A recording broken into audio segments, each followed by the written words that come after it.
Dot net 9ல் லிங்க்யூவில் வந்து கவுண்ட் பை அண்ட் அக்ரிகேட் பைன்னு 2 ஃபீச்சர் இன்ட்ரடியூஸ் பண்ணியிருக்காங்க. 2 மெத்தடு.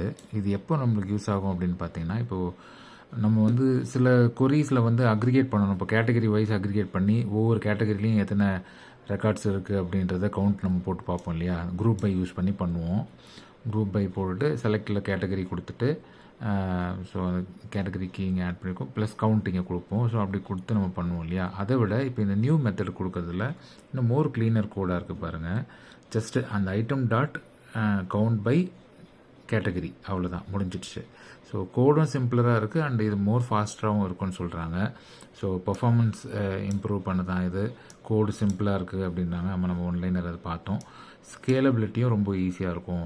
லார்ஜ் டேட்டா செட்ஸில் ஒர்க் பண்ணும்போது இந்த count by and aggregate by use பண்ணும்போது உங்களுக்கு நல்லாவே ஸ்கேலபிலிட்டிக்கும் நல்லாயிருக்கும், கோட் பர்ஃபார்மன்ஸும் நல்லாயிருக்கும் அப்படின்னு சொல்கிறாங்க.